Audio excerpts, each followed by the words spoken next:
चला नमस्कार. न्यायालय शिपाई भरती असेल, टीईटी असेल, इतर सर्व भरतीसाठी अत्यंत महत्त्वाचा आधुनिक भारताचा इतिहास. या आधुनिक भारताच्या इतिहासावर अत्यंत महत्त्वाचे, सोपे, अवघड, मध्यम लेवलचे टोटल 50 क्वेश्चन घेणार आहोत. अत्यंत महत्त्वाचे आणि नुसतेच महत्त्वाचे नाही तर आजपर्यंत सगळ्या भरतीला सर्वाधिक विचारलेले क्वेश्चन. सोपे पण तुमचे मेरिटचे क्वेश्चन. बघूया, जास्त वेळ घेत नाही. परंतु तुम्ही चॅनलला नवीन आहेत, न्यायालयाचा फॉर्म भरला असेल, पात्र झाला असेल तर आपल्या चॅनलला पहिलं सबस्क्राईब करा, त्याची बेल आयकॉन प्रेस करा. टेलिग्रामचा ग्रुप आहे तो जॉईन करा. आपलं श्री अकॅडमीचं ॲप आहे ते सुद्धा जॉईन करा. या व्हिडिओच्या डिस्क्रिप्शन लिंक दिलेली आहे. ओके, चला पहिला क्वेश्चन घेऊया. सलग एका पेजवरती असे 5 क्वेश्चन आपण घेतलेले आहेत. जास्त वेळ तुमचा घेणार नाही. ओके, चला पहिला क्वेश्चन जर पाहिला असेल तुम्ही तर इथं बघून घ्या. प्रत्येकाचं वेगळं प्रकरण आपण दिलेलं आहे. याच्यामध्ये युरोपियाचं आगमन आणि ब्रिटिश सत्तेचा पाया या संदर्भात क्वेश्चन आहे. पहिला क्वेश्चन आहे, पोर्तुगीज खलाशी वास्को द गामा कालिकत बंदरात कधी पोहोचला? कुठं? कालिकत बंदरात. 1492, 1498, 1502 आणि 1505. तर 1498 ला हा पोर्तुगीज खलाशी वास्को द गामा कालिकत बंदरामध्ये पोहोचला. पुढचा प्रश्न आहे बक्सार. इकडे 2 नंबर इकडे 2 नंबर प्लासीची लढाई. हे सगळे सर्वाधिक वेळा विचारलेले क्वेश्चन आहेत. प्लासीची लढाई कोणत्या वर्षी सुरू झालेली आहे? तर 1757 प्लासीची लढाई सुरू झाली आणि इंग्रजांनी ही प्लासीची लढाई जिंकून भारतामध्ये आपल्या सत्तेचा पाया हा मजबूत केलेला. तिसरा नंबरचा आहे बक्सरची लढाई कोणत्या वर्षी झालेली आहे? बक्सरची लढाई 1757 ला प्लासी आहे, 1764 ला बक्सरची लढाई आहे. 4 नंबरचा क्वेश्चन इकडे आहे, भारतात इंग्रजांनी पहिली फॅक्टरी व्यापारपेठ कोठे स्थापन केली? कोणी? इंग्रजांनी. तर पहिली स्थापन केली सुरत या ठिकाणी, गुजरात मधलं सुरत. 4 नंबरचा क्वेश्चन आहे. 5 नंबरचा इकडं, बंगालचा पहिला गव्हर्नर जनरल कोण आहे? बघा, खूप वेळा पहिला गव्हर्नर, व्हाईसराय यावर प्रश्न. बंगालचा पहिला गव्हर्नर जनरल तर वॉरन हेस्टिंग. कोण आहे? Warren Hastings. खाली त्या संदर्भात थोडक्यात तुम्हाला इमेज दिलेली आहे. चला पुढचा क्वेश्चन घेऊया. आता हे पाहण्याच्या अगोदर तुम्ही जर न्यायालयाचा शिपाई हमाल वाहन चालकाचा फॉर्म भरला असेल तर फक्त 99 रुपयामध्ये, किती? 99 रुपयामध्ये 1 लाईन टाईप क्वेश्चन आहे. एक पीडीएफ आहे 1 लाईन टाईप क्वेश्चनची. ही पीडीएफ तुम्हाला, पीडीएफ सोबत तुम्हाला 30 पेपर, पीडीएफ तर मिळत त्याच्यासोबत 30 पेपर मिळतील. याची फीस फक्त 99 रुपये ठेवलेली आहे. ऑनलाईन टाईप क्वेश्चन हे सगळे न्यायालयाचे 2018 ते 25 पर्यंत प्रश्न तुम्हाला त्या पीडीएफ मध्ये आलेले दिसतील. काय करायचंय तर हा नंबर लक्षात ठेवायचा आहे, 95 52 62 95 63. या नंबरला व्हॉट्सअपला हाय करायचं आहे. तुम्हाला लिंक पाठवली जाईल श्री अकॅडमीची. ॲप डाउनलोड करून घ्या. तिथं 99 भरा किंवा आपला व्हॉट्सअपचा हा नंबर आहे, टेलिग्रामचा नंबर हाच आहे. त्यासोबत गुगल पे, फोन पे हाच नंबर आहे. 99 रुपये शेअर करा, व्हॉट्सअपला पाठवून द्या, तुम्हाला मिळून जाते. ओके, चला क्वेश्चन बघा इकडं, विस्तारवादी धोरण आणि 1857च्या उठावा संदर्भामध्ये बघा, सबसिडरी अलायन्स म्हणजे सहाय्यक योजना कोणी सुरू केली आहे? तर लॉर्ड वेलसने सुरू केलेली आहे. खालचं डॉक्ट्रिन ऑफ प्लॅप्स म्हणजे संस्थानाचं विलिनीकरण हे धोरण कोणी लागू केलेलं आहे? तर ते डलहौसीने केलं आहे. या डलहौसीने धोरण लागू केलं 1856 तो गेला, कॅनिंग आला आणि 1857चा संपूर्ण उठाव कॅनिंगने त्या ठिकाणी काय नेतृत्व केलं. पुढचं, भारतातील पहिली रेल्वे कोणत्या वर्षी सुरू झाली? तर पहिली कुठं? बोरीबंदर ते ठाणे, आजचं सीएसटी स्टेशन ते ठाणेपर्यंत 1853 ला सुरू झालेली आहे. 1857च्या उठावाला भारताचे पहिले स्वातंत्र्य युद्ध असं कोणी म्हटलेलं आहे? तर कोणी म्हटलेलं आहे? विनायक दामोदर सावरकर यांनी म्हटलेलं. हे प्रश्न 100% सर्वाधिक वेळा विचारलेले आहे. चला 9 नंबरचा 10 नंबरचा क्वेश्चन, 1857च्या उठावावेळी भारताचा गव्हर्नर जनरल कोण होता? ही म्हटलंय ना, या डलहौसीने काय केलं होतं? संस्थानाचं विलिनीकरण धोरण राबवलं. सगळे संस्थानिक नाराज झाले आणि मग ते ज्यावेळेस उठाव करणार त्यावेळेस हा गेला आणि याच्या जागी कॅनिंग आला 1856 ला. मग 1857चा उठाव गव्हर्नर जनरल त्यावेळेस होता लॉर्ड कॅनिंग. कोण होता? Lord Canning. हा इकडे गव्हर्नर जनरल, त्याची इमेज दिली लॉर्ड कॅनिंगची. पीडीएफ पाहिजे असेल, सगळे 2018 ते 25 पर्यंत सगळे प्रश्न पीडीएफ मधले आहेत. तुम्हाला 30 पेपर मिळत आहेत. सध्या 10 पाठवतोय, तर 30 नाही तर एक्झाम असेल तुमची 26 एप्रिल पर्यंत. साधारणतः तुम्हाला एक 50 पेपर मिळतील 26 एप्रिल पर्यंत. किती? 50 प्लस पेपर एवढ्याच याच्यामध्ये तुम्हाला मिळत राहतील. ठीक आहे. ऍप डाउनलोड करून घ्या, टेलिग्राम ग्रुप जॉईन करा, ह्या नंबरला संपर्क करा. चला पुढचं आहे प्रकरण 3 राष्ट्रीय सभेची स्थापना आणि जहाल युग संदर्भामध्ये क्वेश्चन आहे. इंडियन नॅशनल काँग्रेस, भारतीय राष्ट्रीय काँग्रेसची स्थापना कोणत्या वर्षी झालेली आहे? तर 1885 झालेली आहे. कधी कधी तारीख सुद्धा विचारतात, तर 28 डिसेंबर 1885 तारीख लक्षात ठेवा. इंडियन नॅशनल काँग्रेसचे पहिले अध्यक्ष विचारतात. पहिलं अधिवेशन कधी झालं, कुठं झालं? 1885 लाच, 28 डिसेंबर लक्षात ठेवा तारीख, 28 डिसेंबर 1885 काँग्रेसची स्थापना आहे. पहिलं अधिवेशन मुंबई या ठिकाणी झालेलं आहे. ओके, पहिले अध्यक्ष त्याचे उमेशचंद्र बॅनर्जी. ब तुमचं उत्तर आहे उमेशचंद्र बॅनर्जी. 13 नंबरचा, बंगालची फाळणी कोणत्या वर्षी झालेली आहे? तर बंगालची फाळणी 1905 ला झालेली आहे. आणि कोणी केलेली बंगालची फाळणी? तर कर्झन, लॉर्ड कर्झन होता. या कर्झनमुळे बंगालची फाळणी प्रशासकीय कारणासाठी केलेली आहे. कधी फाळणी केली? तर 1905 ला त्या ठिकाणी बंगालची फाळणी, बघा 1905 ला बंगालची फाळणी झाली आणि मग ती रद्द 1911 ला झाली. म्हणजे तुम्ही हा पण प्रश्न तुम्हाला अनेक वेळा विचारलेला आहे की भारताची राजधानी कुठली होती अगोदर? 1911 पर्यंत. 1911 पर्यंत भारताची राजधानी ही कोलकाता होती. मागचं कलकत्ता, आजचं कोलकाता. मग 1911 लाच बंगालची फाळणी रद्द झाली. त्यावेळेस पंचम जॉर्ज तिथले राजे आले भारतामध्ये आणि त्यांनी त्या ठिकाणी काय केलेलं आहे, ही राजधानी कलकत्ताहून डायरेक्ट कुठं आणली? दिल्लीला. म्हणजे 1911च्या नंतर मग दिल्ली भारताची राजधानी झाली, आजपर्यंत. कुठपर्यंत झालंय? बंगालची फाळणी कोणत्या वेळी झाली? 1905 ला. स्वराज्य हा माझा जन्मसिद्ध हक्क आहे आणि तो मी मिळवणारच, असं कोणी म्हटलं? आता हे तुम्हाला माहित आहे. कोणी म्हटलंय? बाळ गंगाधर टिळक. प्रश्न असा विचारतात की कुठल्या अधिवेशनात त्यांनी म्हटलेलं आहे? तर बेळगावचं अधिवेशन होतं. कुठलं अधिवेशन? बेळगाव. या बेळगावच्या अधिवेशनामध्ये त्यांनी तसं म्हटलेलं आहे. पुढचा प्रश्न आहे, होम रूल लीग चळवळ कोणी सुरू केलेली आहे?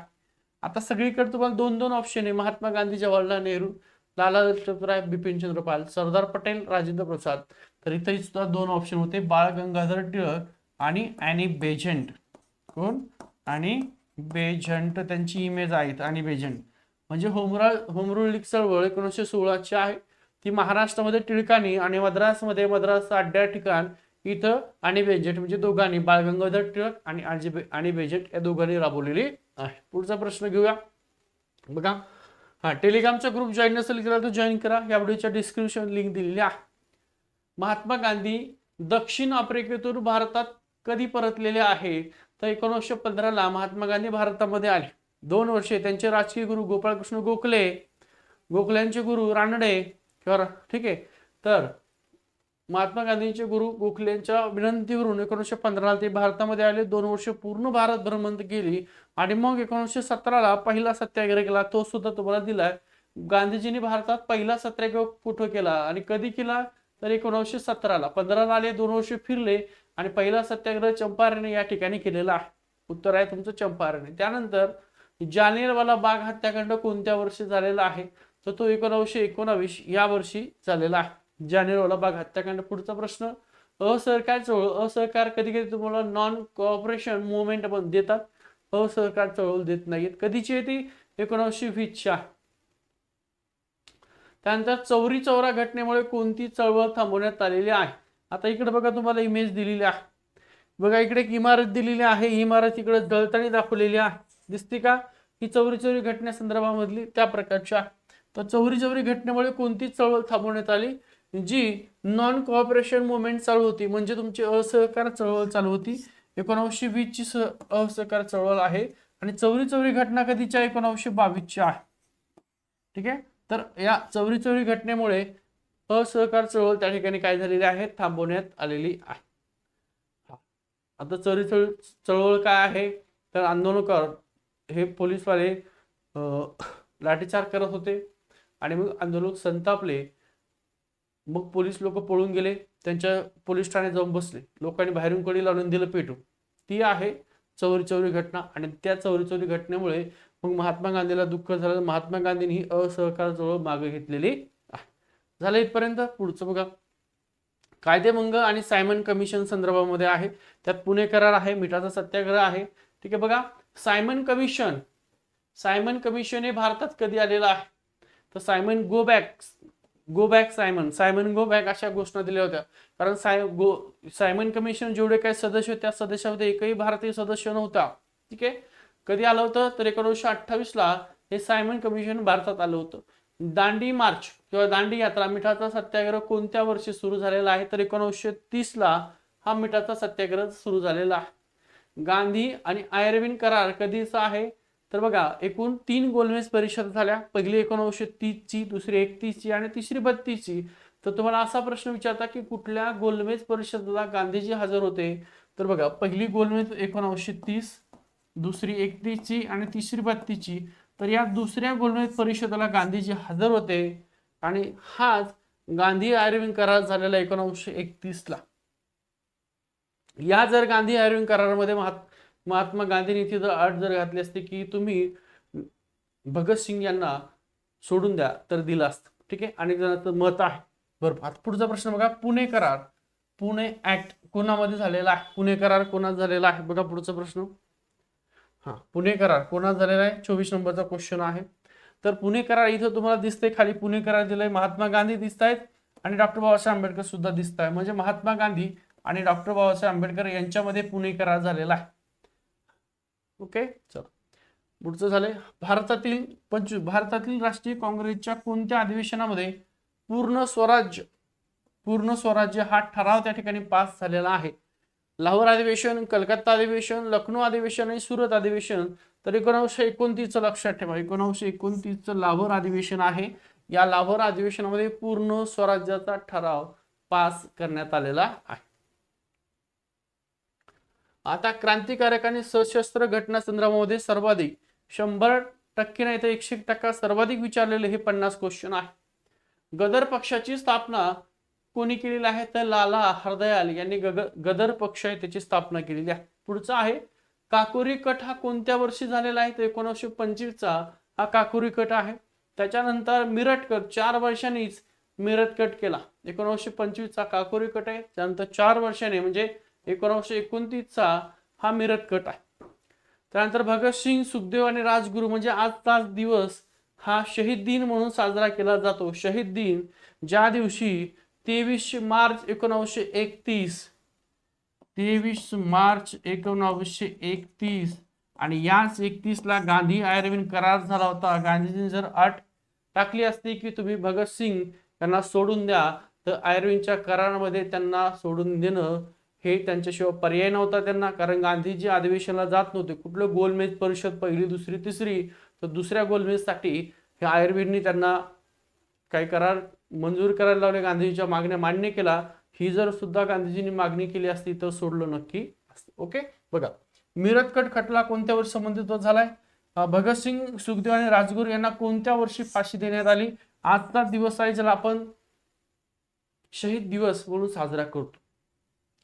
23 मार्च 1931 या दिवशी भगतसिंग, सुखदेव आणि राजगुरू यांना त्या ठिकाणी फाशी दिलेली आहे.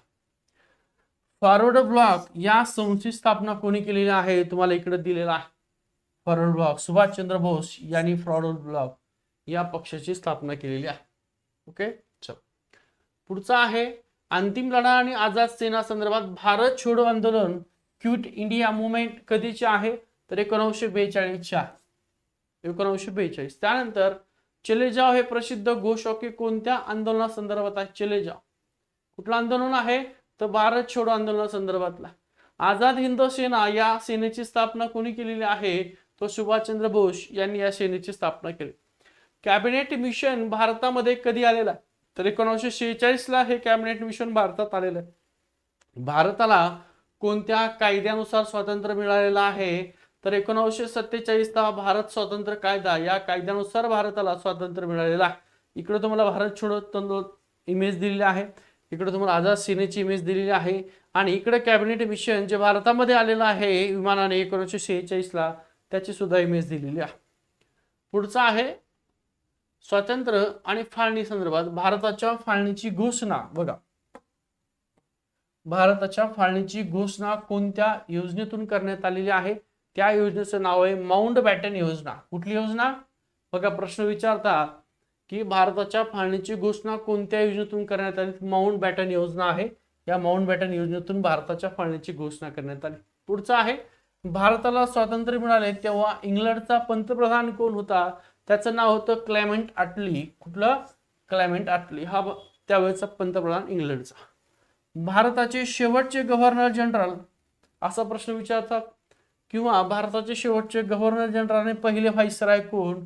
तो लॉर्ड कॅनिंग हा भारताचा शेवटचा गव्हर्नर जनरल आणि भारताचा पहिला व्हाईसराय लॉर्ड कॅनिंग. 1857 नंतर व्हाईसराय हे पद द्यायला सुरुवात झालेली. भारताचे पहिले गृहमंत्री कोण आहेत? ज्यांना सरदार म्हणतात, ज्यांना पोलादी पुरुष म्हणतात, ते सरदार वल्लभभाई पटेल. त्यानंतर भारताचे पहिले शिक्षण मंत्री कोण आहेत? तर अब्दुल कलाम आझाद. मौलाना दिले इथं तुम्हाला मौलाना अब्दुल कलाम आझाद आणि सरदार वल्लभभाई पटेल. क्लेमेंट ॲटली हे त्यावेळेसचे पंतप्रधान ज्यावेळेस भारताला स्वातंत्र्य मिळाले त्यावेळेस. आणि माउंटबॅटन योजना, ज्या माउंटबॅटन योजनेमुळे भारताची फाळणी झालेली आहे, तर हे इकडे तुम्हाला दिसले इमेज. ओके, चला पुढचं, समाज सुधारणा साहित्य सांस्कृतिक ओळख संदर्भामध्ये क्वेश्चन त्या ठिकाणी दिलेला आहे. सती प्रथा बंदी कायदा कोणी केलेला आहे? सती प्रथा बंदी कायदा तर कोणाचा आहे? तो लॉर्ड बेंटिंगनी केलेला आहे. ओके, त्यानंतर विधवा पुनर्विवाह कायदा कोणत्या वर्षी मंजूर झालेला आहे?